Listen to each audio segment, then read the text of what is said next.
मंत्री एवं पूर्व प्रदेश अध्यक्ष श्री सुरेश भारद्वाज जी, हमारे प्रदेश के उपाध्यक्ष एवं विधायक श्री बलबीर वर्मा जी, प्रदेश के सचिव अमित जी, हमारे शिमला शहर के प्रत्याशी संजय सूद जी और मीडिया विभाग की टीम का स्वागत करती है। मैं निवेदन करूंगा कि श्री जयराम ठाकुर जी अपना वक्तव्य आज आपके समक्ष रखें।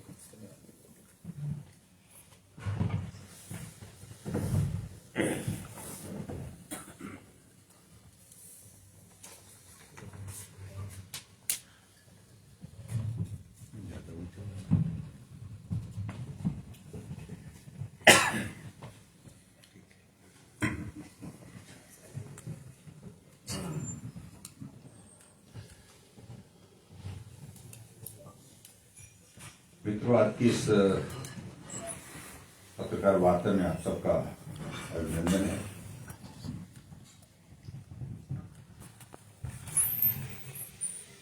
हम सबके लिए प्रसन्नता का विषय है कि मजबूत नेतृत्व नरेंद्र मोदी जी के मार्गदर्शन में ये देश मजबूती के साथ लगातार आगे बढ़ रहा है।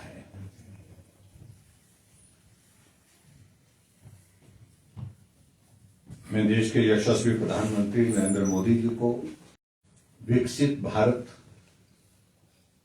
2047 के एक विजन के साथ लगातार 13वीं बार बजट प्रस्तुत हुआ और मैं बधाई देना चाहता हूं देश की वित्त मंत्री निर्मला सीतारमण जी को भी, जिन्होंने लगातार 9वीं बार बजट प्रस्तुत किया और ये भी अपने आप में एक इतिहास का हिस्सा है।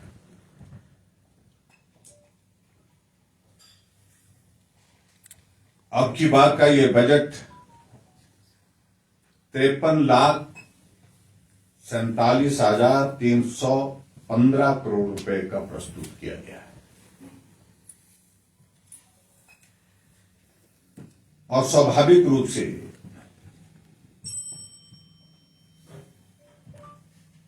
मैं इस बात को कह सकता हूं कि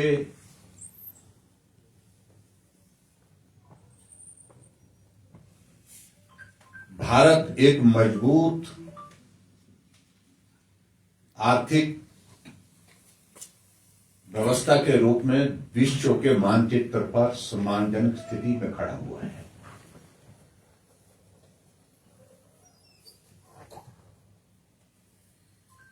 और इस बजट में सबसे ज्यादा जो फोकस है वो लोक लुभावनी बातों पर नहीं, इस देश को मजबूत आधार इंफ्रास्ट्रक्चर के रूप में मिल सके उस पर ज्यादा फोकस है।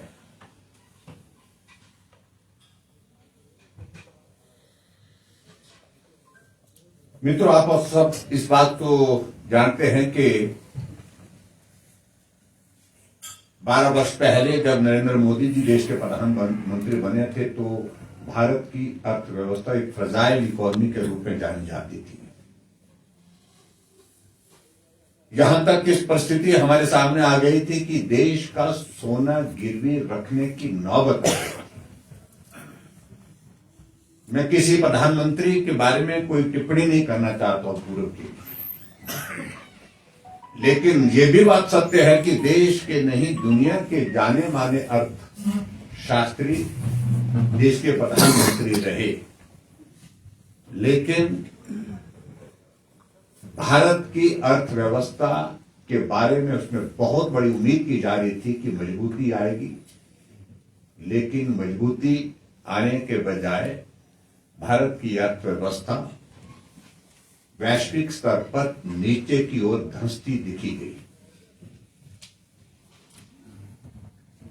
मैं प्रधानमंत्री नरेंद्र मोदी जी को बधाई देना चाहूंगा इस बात के लिए कि जब उन्होंने देश की कार्यभार संभाला था उस वक्त देश की हमारी अर्थव्यवस्था दुनिया की अर्थव्यवस्था में 11वें स्थान पर थी।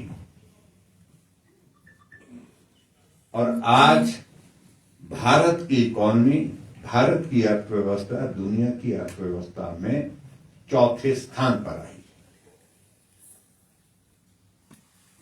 ये महज सिर्फ कहने का विषय नहीं है, ये सहज तरीके से नहीं हुई है। स्वाभाविक रूप से एक विजन के साथ काम करने की बात के साथ कड़े फैसले, बड़े फैसले लेने के पश्चात ये स्थिति हमारी बन चुकी है, बन पाई है। और खासतौर से पिछले कुछ और हम घटनाओं का अगर हम दौर देखें,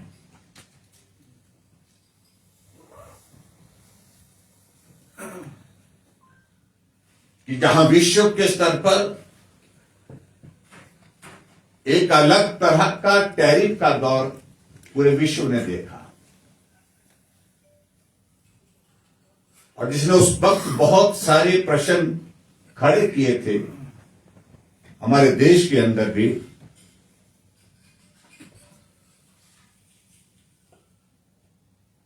क्योंकि उस टैरिफ का इंपैक्ट भारत के ऊपर भी आया था। और आपने इस बात को भी देखा होगा, उस वक्त कई तरह की चर्चाएं हुई थी, और उन चर्चाओं के बाजार में ऐसा लग रहा था कि कुछ लोग ऐसी कल्पना के साथ देश में एक माहौल खड़ा करने की कोशिश कर रहे हैं। अब भारत का क्या होगा? अब प्रधानमंत्री नरेंद्र मोदी जी क्या करेंगे जब एक देश विशेष ने टैरिफ जो है सीधा 50% कर दिया? लेकिन उस दौर से भी भारत बाहर निकलेगा, इस देश के लोगों को भरोसा था। और आज मैं इस बात को मैं कह सकता हूं, एक बहुत बड़ा ऐतिहासिक फैसला जो है, जो यूरोपियन ट्रेड की एक बहुत बड़ी समिट हुई, जिसमें 27 देशों ने भाग लिया, और जिसका नेतृत्व तो एक तरह से भारत ही कर रहा था। उसमें हम सफल हुए। वो एक ऐतिहासिक पल था उस दृष्टि से। और उसके बाद आगे बढ़ करके अब हालात, परिस्थिति हमारे सामने इस प्रकार की भी बनी कि यूनाइटेड स्टेट अमेरिका के प्रेसिडेंट ने हमारे देश के प्रधानमंत्री नरेंद्र मोदी जी से वार्ता करने के पश्चात, चर्चा करने के पश्चात 50% के उस टैरिफ को घटा करके 18%, 18% पे लाए। और इसके लिए मैं देश के प्रधानमंत्री नरेंद्र मोदी जी को बहुत बहुत बधाई देता हूं।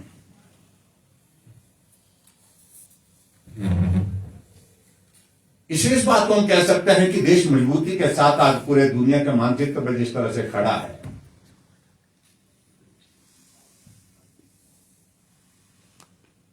निश्चित रूप से उसमें आर्थिक दृष्टि से ये जो बजट अब की बार जो प्रस्तुत किया है केंद्रीय वित्त मंत्री निर्मला सीतारमण जी ने, उनका भी मैं इस बजट का मैं अभिनंदन करता हूं।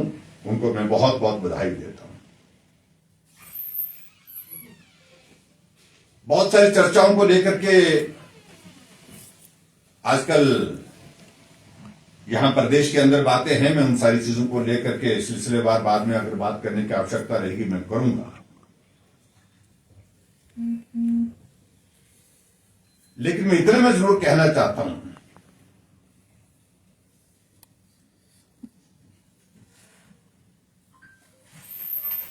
कि भारत की इकोनॉमी दुनिया की फास्टेस्ट ग्रोइंग इकोनॉमी में से अब एक है, और इस बात को हमको सहज रूप से अब हमको स्वीकार करना चाहिए। हम इस बात से सहमत हैं कि अभी तक बहुत कुछ करना बाकी है, लेकिन उसके बावजूद उस दिशा में जो कदम उठाने की जो जरूरत थी, उन चीजों को लेकर के हम आगे बढ़े हैं। मित्रों, मैं अगर बात कहूं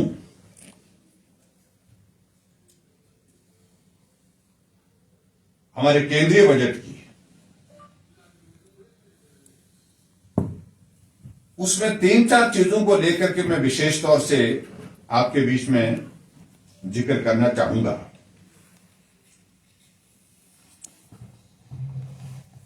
कि हर सेक्टर में बजट में बहुत बड़ी ग्रोथ आई है और उस ग्रोथ के साथ भारत की इकोनॉमी स्टेबल और एक फाइनेंशियल डिसिप्लिन की तरफ जो है उस देश ने जो है वो इंडिकेट किया है मजबूती के साथ आगे बढ़ने का। बजट की सारी चीजों को लेकर के मैं जरूर कहना चाहता हूं कि 7% ग्रोथ के साथ भारत तेजी से आगे बढ़ रहा है।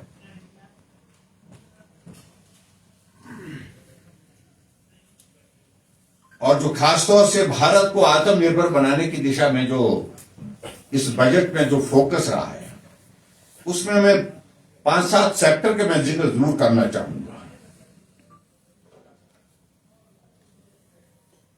2013-14 की अगर हम बात करें, कैपिटल एक्सपेंडिचर की अगर हम बात करें, तो कैपिटल एक्सपेंडिचर में मैं कहना चाहूंगा, जहां 13-14 में 1,98,000 करोड़ रुपए का प्रोविजन उसमें था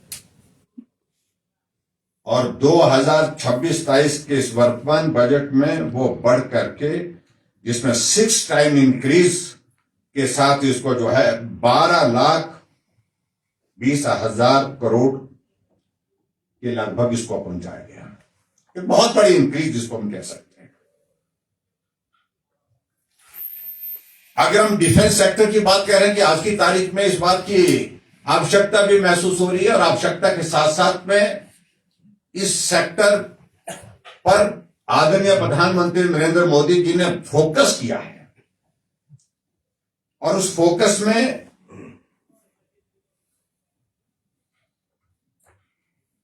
एक बात को लेकर के साफ संदेश दिया है कि भारत सिर्फ पॉपुलेशन के, जनसंख्या के आधार पर दुनिया का सबसे बड़ा देश नहीं जाना जाए, भारत को एक दुनिया की महाशक्ति के रूप में, एक बड़ी शक्ति के रूप में भी जाना जाए। इसलिए डिफेंस सेक्टर पे इस पर फोकस होकर के ज्यादा बजट प्रावधान करने का अब की इस बजट में प्रावधान किया है, जहां 2013-14 में 2 लाख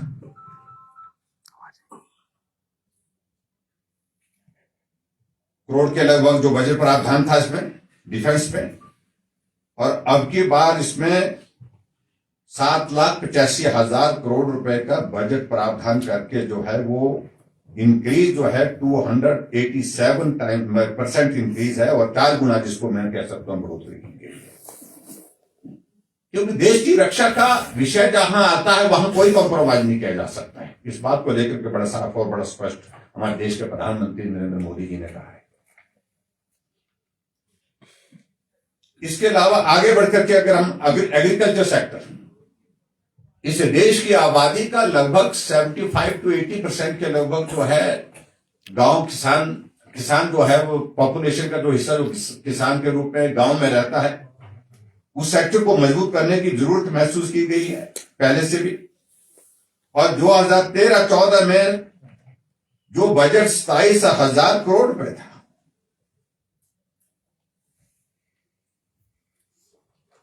और वो बजट बढ़ा करके 2026-27 में 1,32,000 करोड़ रुपए बढ़ाया गया, यानी कि 388% की इंक्रीज, इनके 5 टाइम्स इंक्रीज जिसको हम कह सकते हैं इसमें की गई है। एग्रीकल्चर सेक्टर की अगर हम बात करें, और उसी तरह से अगला सेक्टर जो हम एजुकेशन का सेक्टर लें, शिक्षा का, जहां यूपीए गवर्नमेंट में 65,000 करोड़ रुपए का जो है हमारे एजुकेशन सेक्टर में जो है बजट का प्रावधान रखा गया था 13-14 की अगर मैं बात कहूं, वो बजट बढ़ करके 2026-27 में अब जो है वो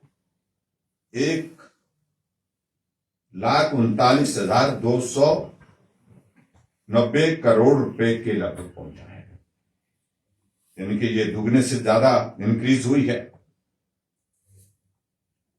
और ताकि इस देश के अंदर जो है शिक्षा के क्षेत्र में हम नए आयाम स्थापित कर सके, उस दृष्टि से इस चीज को आगे बढ़ाने का प्रयत्न हुआ है। आगे बढ़कर के हम अगर बात कहें रेलवे की, अगर बात कहें 2013-14 में 63,000 करोड़ रुपए की जो है बजट प्रोविजन के साथ जो है उसमें काम चल रहा था, और जो बढ़ करके 2026-27 के वर्तमान इस बजट में जो है 2,93,000 करोड़ रुपए, यानी कि 4.6 टाइम्स, 4.5% से भी ज्यादा उसमें इंक्रीज हुई है। और इसके लिए भी मैं देश के प्रधानमंत्री नरेंद्र मोदी जी को बहुत बहुत बधाई देता हूं। इसके आगे अगर जाकर के हम और आगे जाएं, अगर हेल्थ सेक्टर में हम बात करें तो हेल्थ सेक्टर में जहां 2013-14 में 37,000 करोड़ रुपए का बजट प्रोविजन था, और उसमें 2026-27 में 90,000 करोड़ से ज्यादा का बजट प्रावधान करके जो है जो इंक्रीज 140% के लगभग है उसको सुनिश्चित किया गया है, जिनके इससे हेल्थ सेक्टर को और ज्यादा मजबूती देने का प्रयत्न किया गया है। आगे बढ़कर के अगर हम बात कहें रोड्स और हाईवेज की, अगर हम बात कहें, जिसमें तो पूरी दुनिया ने भारत की जो प्रोग्रेस है उसमें तारीफ की है, हमेशा तारीफ की है। 2013-14 में ये बजट प्रोविजन जो है वो रोडवेज और हाईवेज के लिए जो था, रोड्स एंड हाईवेज के लिए था, ये 35,000 करोड़ के लगभग था। और वर्तमान में इस बजट में 2026-27 के बजट में 2,70,000 करोड़ रुपए का बजट प्रावधान के साथ 8 टाइम्स इंक्रीज उसमें है। और बहुत प्रसन्नता का विषय है, हिमाचल जैसे पहाड़ी राज्य को भी आज 4 लेन्स नेशनल हाईवेज के माध्यम से जो कनेक्ट करके एक जो टूरिज्म की दृष्टि से और लोगों के आने जाने की दृष्टि से एक बहुत बड़ी सुविधा हुई है।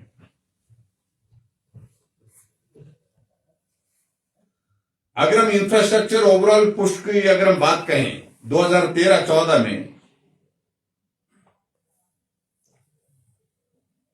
जो इंफ्रा शेयर का जो कुल ये था वो लगभग 18% के लगभग था, और जो अब बढ़ करके ऑलमोस्ट 3 टाइम्स उसमें इंक्रीज के करीब पहुंचे हैं। 2026-27 में हम 45% के लगभग पहुंचे हैं। उसके बाद हम अगर रिन्यूएबल एनर्जी की बात करें तो हमारी कैपेसिटी जो है वो 2014 से पहले, क्योंकि मैं खासतौर से 2014 का मैं जिक्र इसलिए कर रहा हूं कि बहुत सारे लोग बहुत सारी बातें उस वक्त से पहले के उस दौर में रहे हैं, वो पुरानी बातों को याद करने की कोशिश कर रहे हैं। उस वक्त दुनिया के महान अर्थशास्त्री इस देश के प्रधानमंत्री थे। उस वक्त देश कहां था और आज देश कहां है, इस बात को कंपेयर करना मुझे लगता है कि बहुत आवश्यक था। तो उस वक्त तो हमारी जो कैपेसिटी रिन्यूएबल इसकी एनर्जी की जो थी, इट वाज 76 गीगावाट, और अब जो वर्तमान में जो हम पहुंचे हैं तो अब हम जो है इसमें 254 गीगावाट तक पहुंचे हैं, यानी कि ये लगभग 3.5% के लगभग इंक्रीज जिसको हम कह सकते हैं निश्चित रूप से इसमें हुई है। एमएसएमई के सेक्टर में भी हम आगे बढ़े हैं। 2013-14 में जहां 5,000 करोड़ था, और उसमें 2026-27 के इस बजट में, वर्तमान के बजट में 10,000 करोड़ की जो ग्रोथ फंड जो है जिसमें प्रोविजन किया गया है, ये भी मुझे लगता है कि बहुत ऐतिहासिक हमारे लिए ये दौर है। अगर डिजिटल इंडिया की बात करें तो 2013-14 में तो हम बहुत इनिशियल स्टेज पे थे, शुरुआती दौर में थे, और अभी हम कह सकते हैं कि डिजिटल पब्लिक इंफ्रा बैकबोन के रूप में हमारा यूपीआई का अगर हम अभी जिक्र करें तो विश्व का सबसे बड़ा पेमेंट प्लेटफॉर्म जो है यूपीआई, यानी कि हम लगातार इस डिजिटल इंडिया के कॉन्सेप्ट को लेकर के जहां प्रधानमंत्री जी का फोकस लगातार रहा है, उस पर हम बहुत सफलतापूर्वक आगे बढ़े। हम एक्सपोर्ट के सेक्टर में आगे बढ़े हैं, और उसके साथ साथ में हम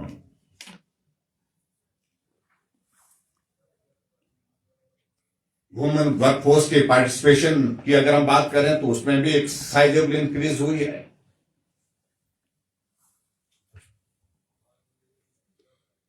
एविएशन के सेक्टर में अगर हम देखें तो जहां 2013-14 में 74 जो है वो 74 एयरपोर्ट थे पूरे देश भर में, आज वहां वो नंबर बढ़कर के 1 पर्टिकुलरली जो है वो एविएशन के सेक्टर में हुई है, जहां एयरपोर्ट का एक्सपेंशन हुआ है, जहां एयरपोर्ट नए बने हैं, ग्रीनफील्ड एयरपोर्ट बने। और उसी तरह से आगे बढ़कर के मैं अगर एक्सपेंडिचर की अगर बात करूं 2013-14 में इट वाज 16.65 लाख करोड़, और अब जो है ये जाकर के पहुंचा 53.47 लाख करोड़, यानी कि बहुत बड़ी इंक्रीज जिसको हम कह सकते हैं।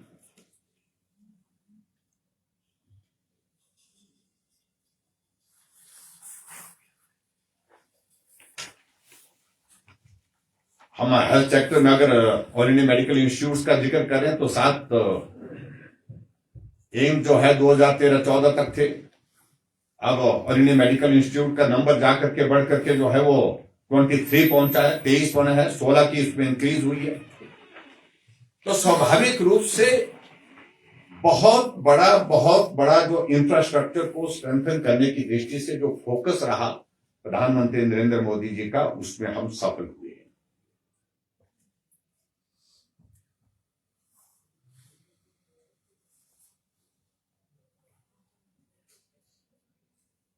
अभी अगर हम बात कहें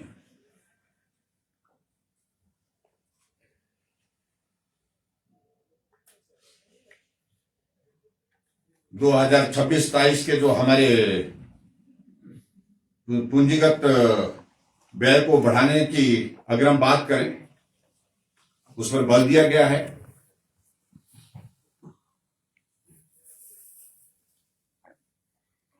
जहां 2014-15 में मैंने कहा कि जो मात्र 2 लाख करोड़ था, और अब ये बढ़कर के जो है वो 12.20 लाख करोड़ कर दिया गया है, इसके यानी कि बहुत बड़ी इंक्रीज, जिससे बहुत बड़ी अर्थव्यवस्था, हमारी अर्थव्यवस्था को बल मिल रहा है, रोजगार को बल मिलेगा उसमें निश्चित रूप से। इस बात को लेकर के मैं बड़ा साफ कहना चाहता हूं।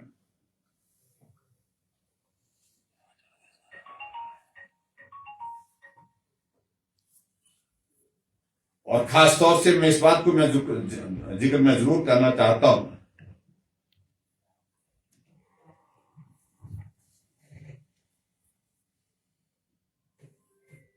कि हिमाचल प्रदेश के संदर्भ में बहुत सारी चीजों का जिक्र कर रहे हैं, बहुत सारे मित्र बहुत सारे शोध कर रहे हैं। उसमें मैं कुछ एक पॉइंट्स का मैं जिक्र जरूर करना चाहूंगा।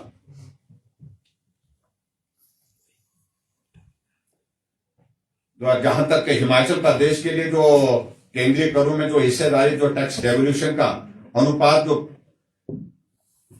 0.82 से बढ़ा करके 0.91 कर दिया गया है, और इसका परिणाम यह होगा कि निश्चित रूप से हिमाचल प्रदेश को जो है वो चालू वर्ष में लगभग 11,561 करोड़ रुपए प्राप्त होंगे। पीछे जो प्राप्त हुए थे, जो ये मैं पिछला जिक्र कर रहा हूं, और 2026-27 में यह बढ़कर के 13,950 करोड़ रुपए जो है वो मिलेगा, जिसमें मेरा कहने का अभिप्राय है लगभग जो इंक्रीज है 2,390 करोड़ की जो है वो अतिरिक्त वृद्धि इसमें रिफ्लेक्ट होती है, जो हिमाचल के लिए अच्छी बात है।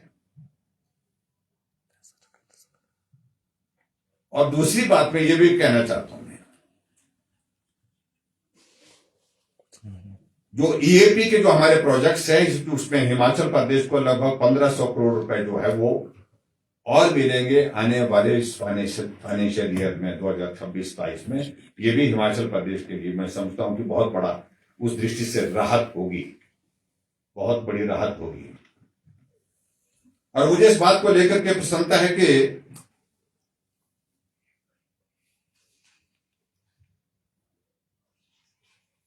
जहां नरेंद्र मोदी जी देश के प्रधानमंत्री बने 2014 में, उनका पहले बजट में ही एक फैसला ये ले लिया गया कि हिमाचल जैसे पहाड़ी राज्यों के लिए केंद्र की मदद की आवश्यकता ज्यादा है।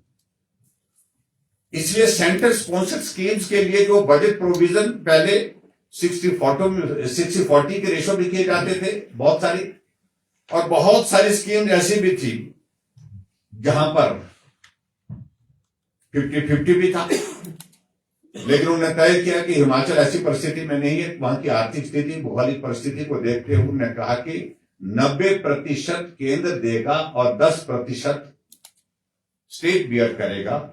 और उस दृष्टि से एक ये फैसला मुझे लगता है कि बहुत बड़ा सराहनीय रहा। और जो हमारी सेंटर स्पॉन्सर्ड स्कीम्स हैं, उनका नंबर बहुत बड़ा नंबर है, 191 स्कीम्स है, जिसके अंतर्गत 90-10 के शेयर में जो है हिमाचल प्रदेश को बहुत सारी केंद्र की योजनाओं का पैसा मिलेगा।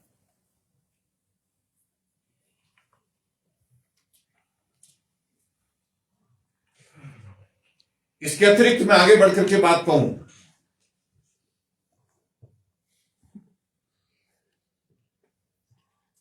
जो शोर डाला जा रहा था, बहुत ज्यादा शोर डाला जा रहा था, विशेष तौर से जिसका मैं जिक्र करना चाहूंगा मनरेगा को लेकर के।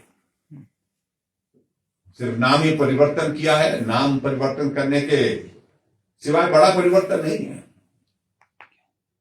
जबकि उसमें प्रोविजन ये किया कि 100 दिन के बजाय 125 दिन के जो है वो सुनिश्चित किया गया, जो है वो रोजगार दिया जाएगा।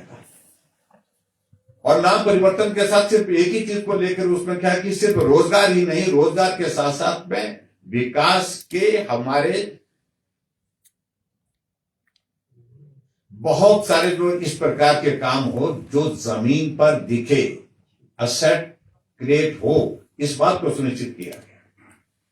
और इसलिए उसका नाम जो है विकसित भारत के नाम से वीबी जी राम जी रखा गया है। हालांकि बहुत शोर डाल रहे हैं कांग्रेस के लोग, वो बात को समझ नहीं रहे। और उसमें मैं ये जरूर कहना चाहता हूं, वीबी जी राम जी में जो बजट प्रोविजन अब की बार जो किया गया है, वो बजट प्रोविजन मनरेगा का जो पिछला बजट था उससे बहुत ज्यादा किया गया है। 95,692 करोड़ रुपए का जो बजट प्रोविजन जो है वीबी जी राम जी के अंतर्गत किया गया है। और जबकि 30,000 करोड़ रुपए मनरेगा के लिए भी रखा गया है, क्योंकि कुछ एक लाइबिलिटीज पुरानी जो क्लियर करने को है, उन सारी चीजों के लिए उस स्कीम के अंतर्गत बजट रखना आवश्यक था। अगर हम दोनों को मिलाएं, इस 30,000 करोड़ रुपए को और 95,692 करोड़ रुपए को मिलाएं, तो कुल मिला करके ये बजट जो है मनरेगा का और वीबी जी राम जी का बजट कुल मिलाकर के 1,25,692 करोड़ रुपए का बनता है, जो मैं समझता हूं कि बहुत बड़ा इंक्रीज उसमें है। जल जीवन मिशन की अगर हम बात करें, जहां पिछली बार के बजट में 17,000 करोड़ रुपए का था, अब की बार ये प्रोविजन बढ़ा करके 67,000 करोड़ रुपए का बजट प्रोविजन किया गया है। और ये भी मैं समझता हूं बहुत बड़ा ऐतिहासिक है। प्रधानमंत्री आवास योजना का अगर हम जिक्र करें, पिछली बार ये बजट प्रोविजन जो है 32,500 करोड़ रुपए का था और अब की बार इस बजट प्रोविजन को बढ़ा करके 54,917 करोड़ का इसका जो है बजट प्रोविजन किया, जो हिमाचल जैसे राज्य के लिए बहुत बड़ी मदद होगा। लोगों को अपना घर प्रधानमंत्री आवास योजना के अंतर्गत बनाने का एक सुनहरा अवसर प्राप्त होगा। और हिमाचल टूरिस्ट डेस्टिनेशन है, इसलिए हिमाचल प्रदेश को माउंटेन ट्रेल के इंफ्रास्ट्रक्चर को यहां पर विकसित करने की दृष्टि से उसमें भी कदम उठाया गया है, उसका भी मैं स्वागत करता हूं।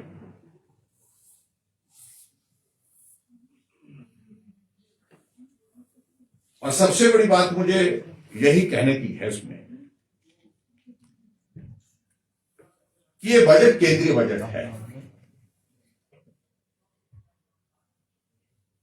और ये प्रदेश के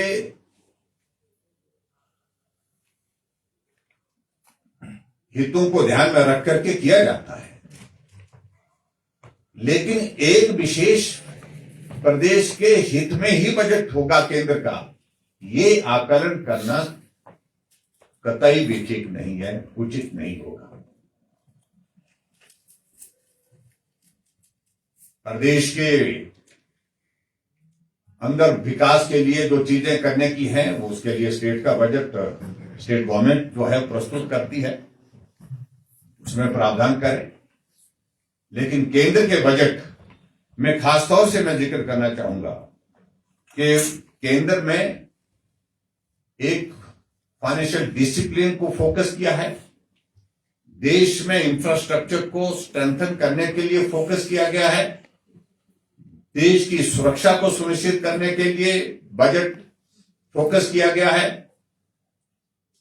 और सबसे बड़ी बात यह है कि लोक लुभावन बातों से हट करके रियलिस्टिक बजट प्रस्तुत किया गया है।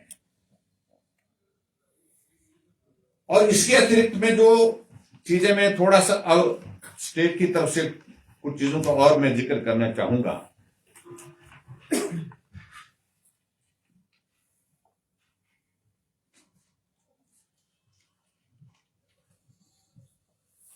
दो 2004 से 2014 के बीच में जो टैक्स शेयर के रूप में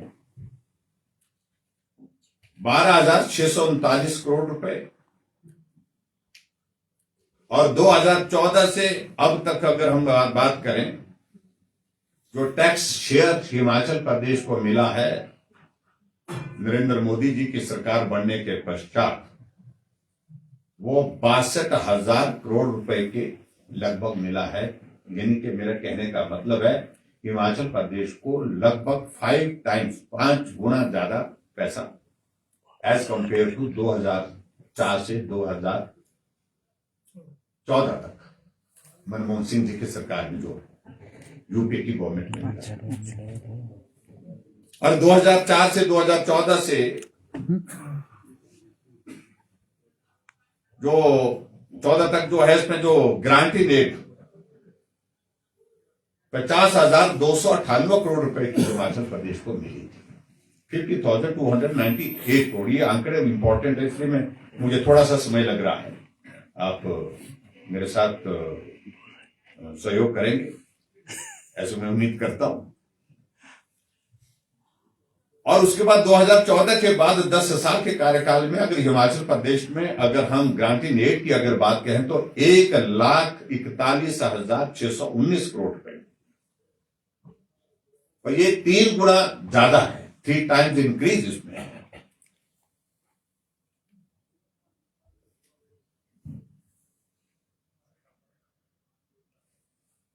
इस सारी चीज को भी मुझे लगता है कि ध्यान में रखने की आवश्यकता है।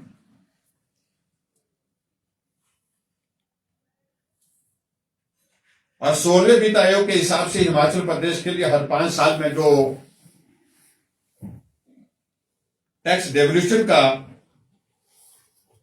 मैं जिक्र करूं तो ये पैसा जो है 5 साल में 80,000 करोड़ के आसपास जो है टैक्स डेवल्यूशन के रूप में मिलेगा। मैं समझता हूं कि बहुत एक साइजेबल इंक्रीज उस दृष्टि से है, क्योंकि इस बार जो है वो 8 से 10% जो है वो बढ़ा दी गई है इसको। इसका भी हिमाचल प्रदेश को बहुत बड़ा लाभ मिलेगा। और यूएलबीज के लिए 74% की इंक्रीज और पंचायती राज के लिए जो है 2.9% की। रोड इंफ्रास्ट्रक्चर और हाईवे के सेक्टर में अगर मैं बात करूं, 14% टोटल बजट हमारा सेंटर का जो है वो 14% है, हेल्थ में 10% है, संचार में 28% है, जल शक्ति में 128% की इंक्रीज है। मतलब इंक्रीज का मैं जिक्र कर रहा हूं विशेष तौर से। और हाउसिंग और अर्बन में 50% की इंक्रीज है। और जो कैपेक्स लोन में अगर मैं बात कहूं तो 28% की इंक्रीज है। ये भी मुझे लगता है कि बहुत आवश्यक होगा। अब एक पार्ट जो है इंपॉर्टेंट है, जिस पर बहुत शोर डाला जा रहा है, वो है रेवेन्यू डेफिसिट ग्रांट। ये मुझे लगता है कि आपकी ओर से भी प्रश्न तैयार रखा हुआ आप लोगों ने। 13वें वित्त आयोग में जो 2011 से 2015 तक रहा, उसमें दो चीजों का मैं जिक्र करना चाहूंगा। उसमें टैक्स डेवल्यूशन जो है वो 6,500 करोड़ रुपीज था। 13वें वित्त आयोग का मैं जिक्र कर रहा हूं 2010 से 2015 तक का 6,500 करोड़ रुपीज टैक्स डेवल्यूशन का जो हिमाचल को मिला। और रेवेन्यू डेफिसिट ग्रांट जो है उसमें 13वें वित्त आयोग के अंतर्गत जो है वो 2010 से 2015 तक 13,000 करोड़ रुपए मिला। यानी कि कुल मैं कह सकता हूं वो जो मिला था वो मिला था 19,500 करोड़ रुपए। फिर उसके बाद 14वें वित्त आयोग की अगर हम बात करें, मैं 3 का जिक्र कर रहा हूं, 13वां, 14 और 15। 14वें वित्त आयोग में 2015 से 2020 तक जब नरेंद्र मोदी जी की सरकार आ गई थी, उस वक्त जो टैक्स डेवल्यूशन का जो हिमाचल प्रदेश को जो मिला 13वें वित्त आयोग से, जहां 6,500 करोड़ मिला था टैक्स डेवल्यूशन का, वहां नरेंद्र मोदी जी की उस गवर्नमेंट में 2015-16 से लेकर के 2020 के लिए 28,255 करोड़ रुपए दिया। और रेवेन्यू डेफिसिट ग्रांट का जो पैसा जो है 40,625 करोड़। अगर दोनों को अगर हम टोटल करें तो ये अमाउंट जो है 69,000 करोड़ रुपीस का था। 14वें वित्त आयोग का मैं जिक्र कर रहा हूं, जिसमें 2 चीजों का जिक्र किया, tax devolution and revenue deficit grant. और उसके बाद अगला 15 फाइनेंस कमीशन जो हमारी गवर्नमेंट के दौरान जो लागू हुआ था, जिसकी रिकमेंडेशंस आई थी 15 फाइनेंस कमीशन की 2020-21 से 2025-26। उस वक्त टैक्स डेवल्यूशन का पैसा जो है हालांकि थोड़ा कम हुआ था as compare to 14 finance commission, जहां 14 फाइनेंस कमीशन में 28,255 था, तो उस वक्त हमको मिला था 27,000 करोड़ रुपए। 15 फाइनेंस कमीशन का मैं जिक्र करें, टैक्स डेवल्यूशन का 27,000 करोड़ रुपीज, और रेवेन्यू डेफिसिट ग्रांट का पैसा हमको मिला था 37,000 करोड़ रुपीज। अगर इन दोनों को मिलाकर के अगर हम देखें तो 64,000 करोड़ रुपीज का हमको उसमें ये पैसा मिला था। ये भी एक फैक्ट जो है मुझे लगता है, क्योंकि 15 फाइनेंस कमीशन में टेपर डाउन किया था रेवेन्यू डेफिसिट ग्रांट को, और टेपर डाउन करने का जो फॉर्मूला पूरे देश भर में जो 17 राज्यों को रेवेन्यू डेफिसिट ग्रांट मिलती थी सबके साथ लागू हुआ। और सबके साथ जब लागू हुआ, शुरू के दौर में ज्यादा मिला, बाद के दौर में कम मिला, और 15 फाइनेंस कमीशन ने लगभग अपना माइंड दे दिया था सभी देश के राज्यों को कि रेवेन्यू डेफिसिट ग्रांट आने वाले समय में हमेशा के लिए दिया जाएगा, ये जरूरी नहीं है। ये माइंड बड़ा क्लियर कर दिया था। लेकिन फिर भी उसके बावजूद हमारे यहां के मित्र जो है बहुत बड़ी उम्मीद में थे, और उनके उम्मीद के मुताबिक नहीं हुआ, तो स्वाभाविक रूप से उनका रिएक्शन इस बात को लेकर के आया। लेकिन ये हिमाचल के ही संदर्भ में ये फैसला नहीं लिया गया। अगर रेवेन्यू डेफिसिट ग्रांट का फैसला अगर फाइनेंस कमीशन ने लिया है तो पूरे देश के 17 राज्यों को जिनको रेवेन्यू डेफिसिट ग्रांट मिलती थी, आरडीजी मिलती थी, इस सब के बारे में फैसला लिया। और बड़ी दिलचस्प बात है, कर्नाटक में कांग्रेस की गवर्नमेंट है, उनको रेवेन्यू डेफिसिट ग्रांट नहीं मिलता था। उनने पुरजोर विरोध किया है, ये एनोमली है। उन्हें फाइनेंस कमीशन को लिख करके दिया। जब फाइनेंस कमीशन वहां कर्नाटक में कांग्रेस की गवर्नमेंट में विजिट करने के लिए गया, विजिट करने के बाद वहां पर प्रेजेंटेशन दी और प्रेजेंटेशन में उन्होंने कहा कि किसी भी सूरत में रेवेन्यू डेफिसिट ग्रांट जो है अब किसी राज्य को नहीं मिलनी चाहिए। तो उसके बारे में कांग्रेस के नेता जवाब दे,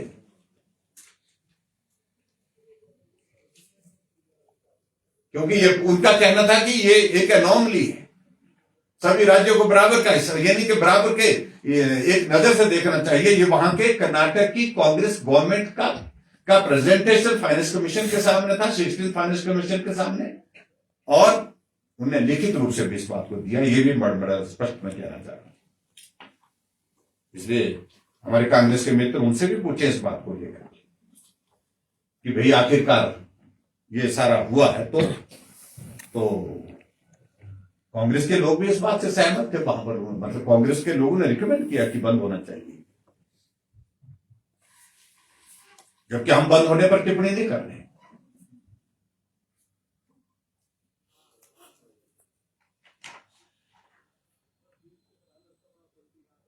कुल मिलाकर के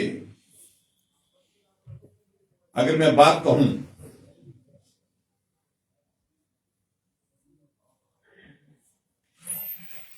पंद्रह वित्त आयोग ने जो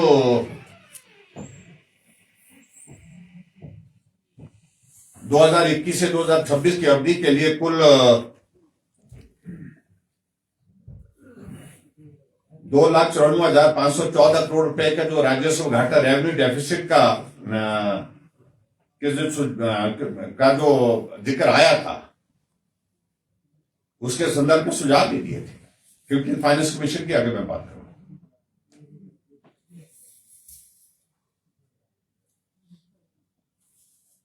और उन्होंने इस बात को लेकर के कहा कि जो सारा राज्यों को हम 60,000 करोड़ रुपए के लगभग जो है रेवेन्यू डेफिसिट ग्रांट दे रहे हैं,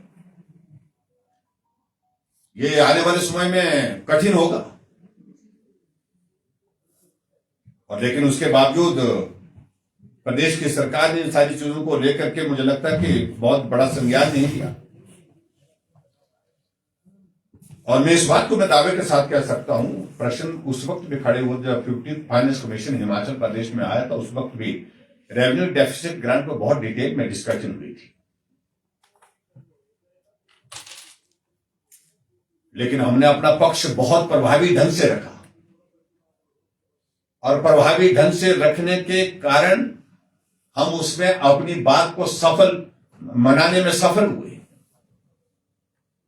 और पूरे देश भर में अगर मैं बात कहूं कि रेवेन्यू डेफिसिट ग्रांट अगर सबसे बेहतर अगर कहीं मिली है 15 फाइनेंस कमीशन के अंतर्गत 17 राज्यों जहां मिलती थी, सबसे बेहतरीन अगर रेवेन्यू डेफिसिट ग्रांट का रिकमेंडेशन अगर किसी राज्य के लिए हुई फाइनेंस कमीशन की ओर से, वो हिमाचल के संदर्भ में हुई, क्योंकि हमने अपना पक्ष प्रभावी ढंग से रखा था।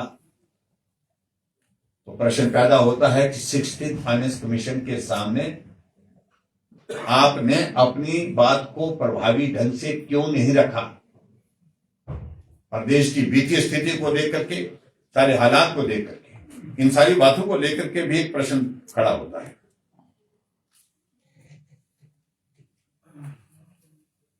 मुझे सिर्फ कुल मिलाकर के इतना ही कहना है कि हिमाचल प्रदेश में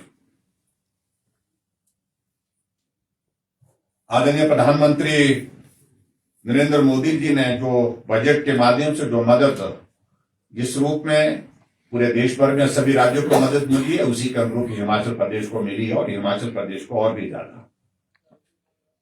और इस बात को मैं कहता हूं कि प्रदेश सरकार को एक बात को लेकर के मान करके चलना चाहिए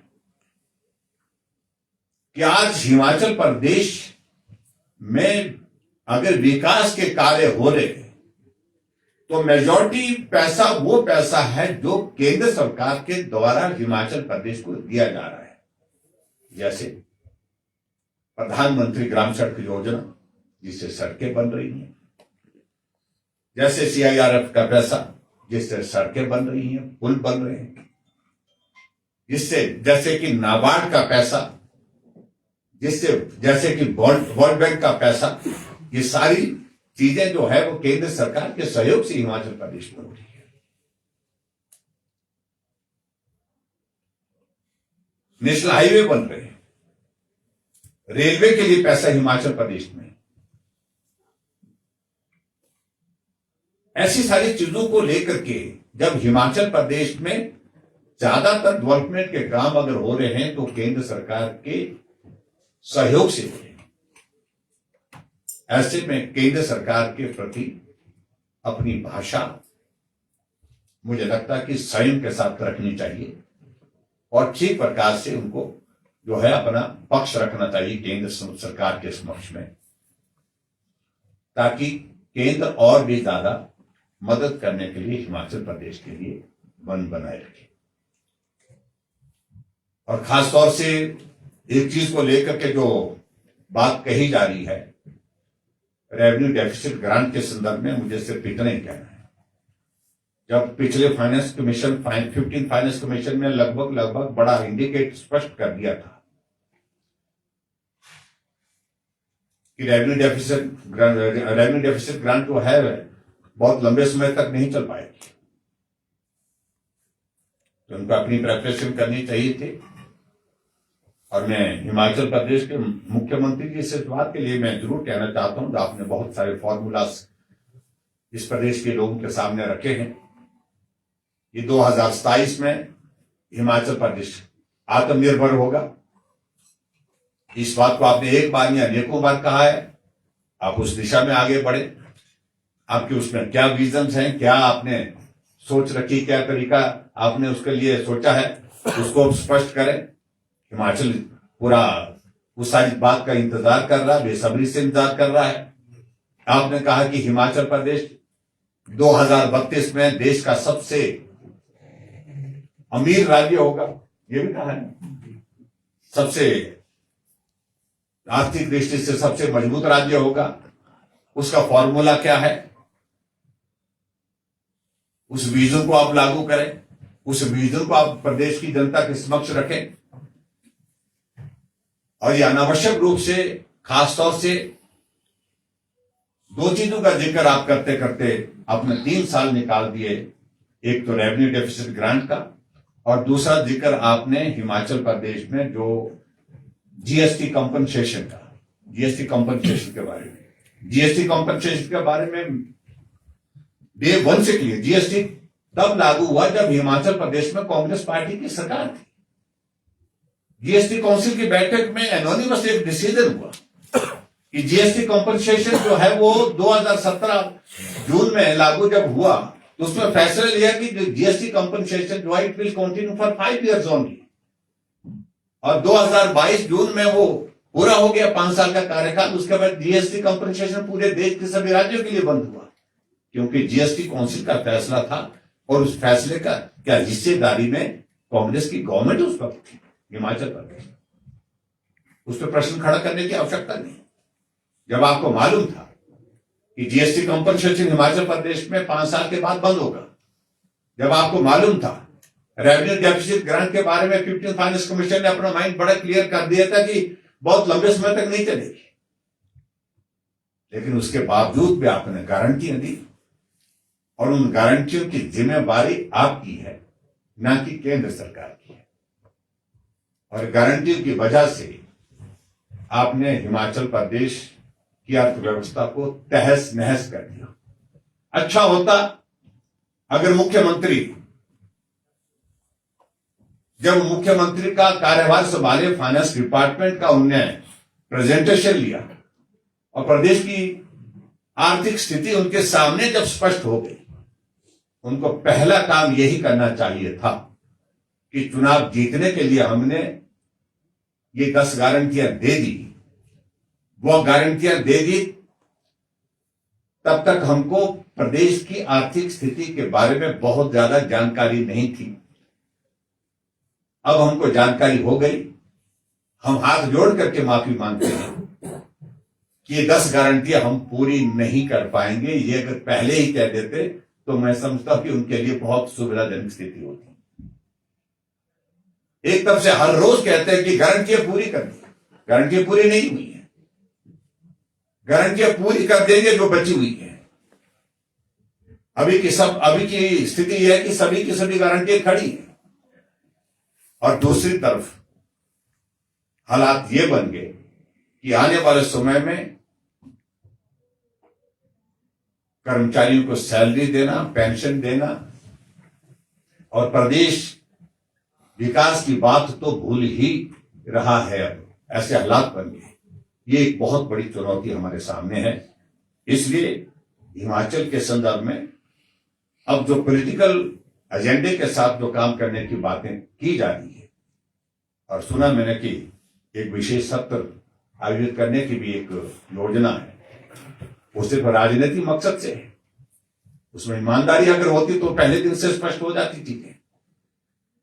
मैं उन सारी चीजों में बहुत ज्यादा टिप्पणी नहीं करना चाहता हूं।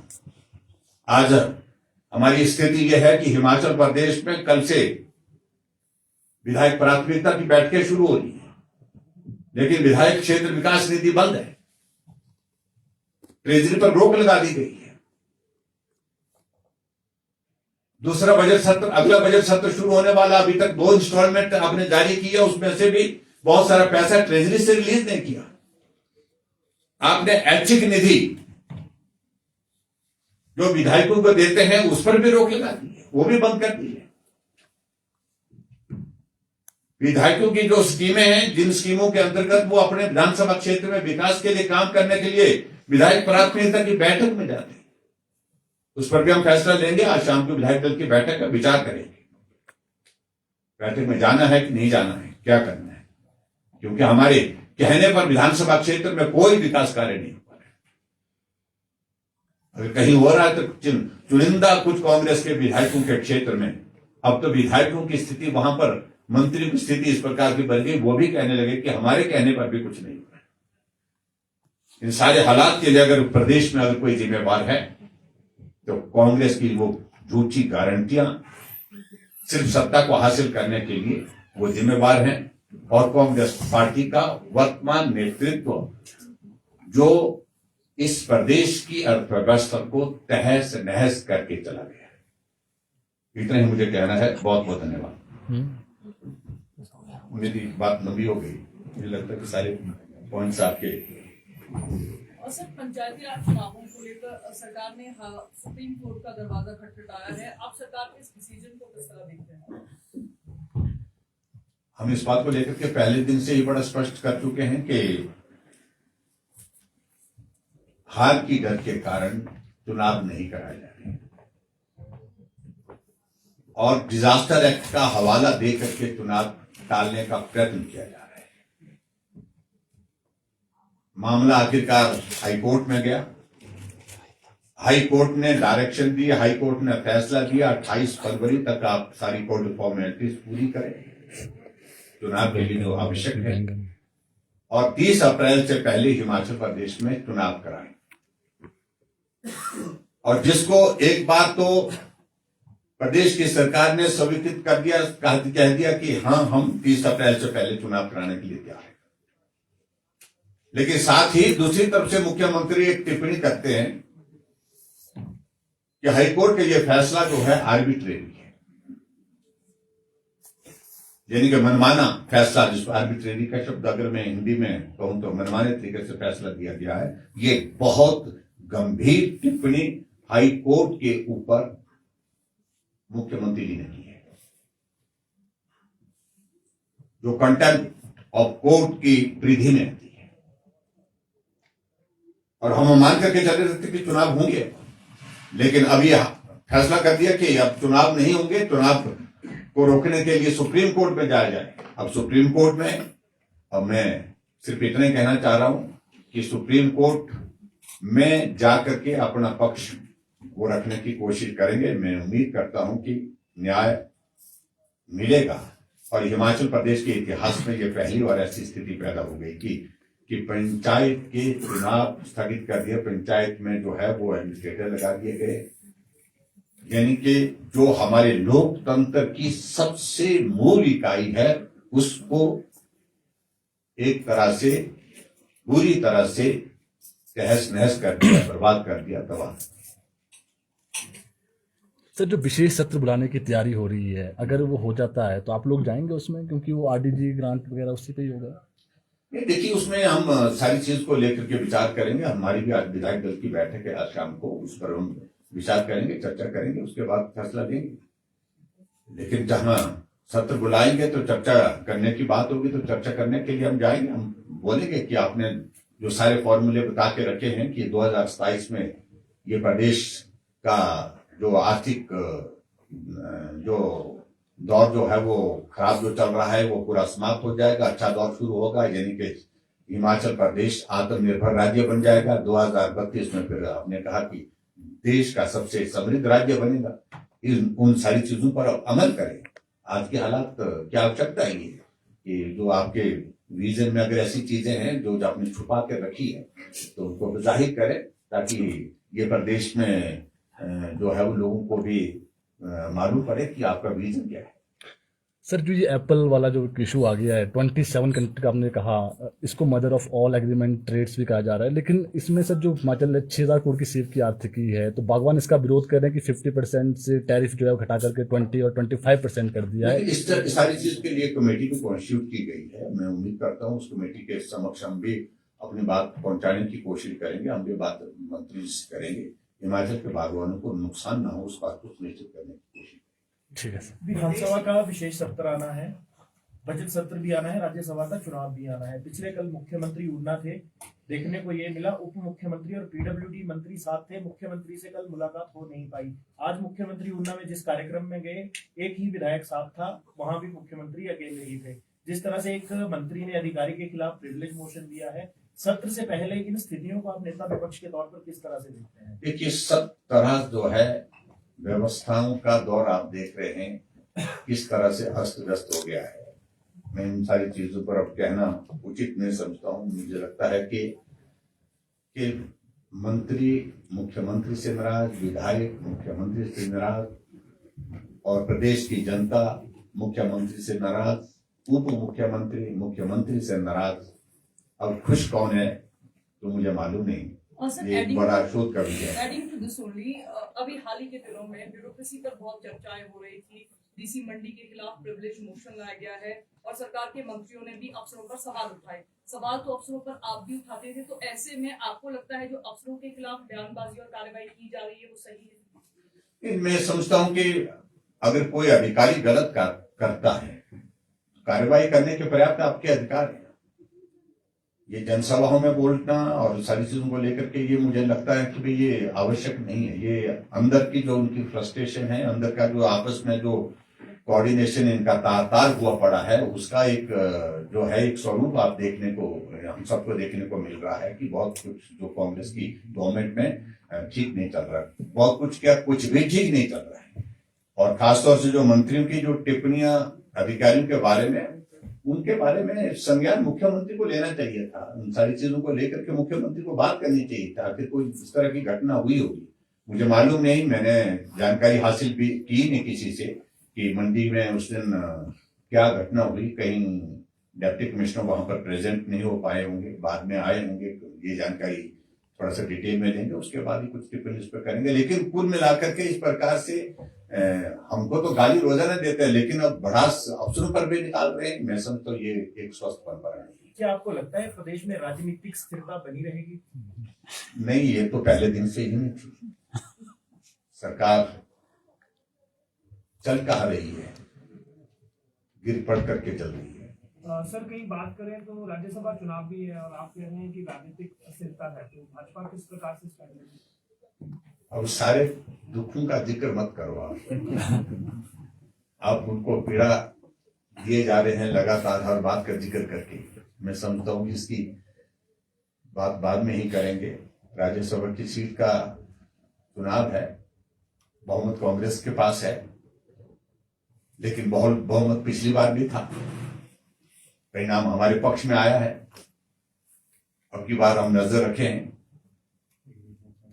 क्या हालात बनेंगे, क्या परिस्थिति बनेंगी, उन सारी चीजों को लेकर के जब होगा तब बात करें। प्रदेश की आर्थिक स्थिति इसी कांग्रेस सरकार में बिगड़ी है या पहले से खराब? देखिए, आर्थिक स्थिति मैं कह सकता हूं, सही बात तो है 93 ऑनवर्ड्स 93 में तक हिमाचल प्रदेश पर ऋण नहीं था। क्यों जी? 93 के पश्चात लगातार अनावश्यक रूप से लोन, जरूरत के बिना लोन, जरूरत से ज्यादा लोन ये लेने की परंपरा शुरू हुई और परिणाम स्वरूप फिर जब एक बार दौर शुरू हो गया संभल नहीं पाए। मैं इस बात को कह सकता हूं कि हमने भी अपनी सरकार में लोन लिया, लेकिन कोशिश की कम ली। हमने 19,600 करोड़ का ऋण जो है उस वक्त अपनी सरकार के दौरान का सारा मिला करके हम कहें। लेकिन मैं इतना मैं जरूर कहना चाहता हूं कि 6,000 की हमारी लिमिट हम छोड़ गए थे ऋण की। हम लेना चाहते तो 6,000 करोड़ रुपए और ले सकते थे अपने कार्यकाल में उस दौरान, लेकिन हमने उस लिमिट को एग्जॉस्ट नहीं किया। और जो वर्तमान सरकार सत्ता में आई उसके बाद उन्होंने शुरुआत की, उन्हें सारी लिमिट्स एग्जॉस्ट कर दिया। एग्जॉस्ट करने के बाद अब लिमिट को बढ़ाने के लिए बार बार आग्रह कर रहे। तो मैं ये समझता हूं कि फैसले लेने का ये समय है और कड़े और बड़े फैसले, सख्त फैसले लेने ही होंगे अल्टीमेटली, अगर फाइनेंशियल डिसिप्लिन आपको हिमाचल प्रदेश में चाहिए। और जो रेवेन्यू डेफिसिट ग्रांट के कारण हम अपनी बात को ऐसे मान करके चल रहे हैं कि वो अधिकार के रूप में, ठीक है, अधिकार के साथ साथ में हमारा कर्तव्य भी होता है। और कर्तव्य में हमने हिमाचल प्रदेश की आर्थिकी को सुधार करने की दृष्टि से क्या कदम उठाए, इन सारी चीजों पर भी सरकार की, वर्तमान सरकार की जवाबदेही है।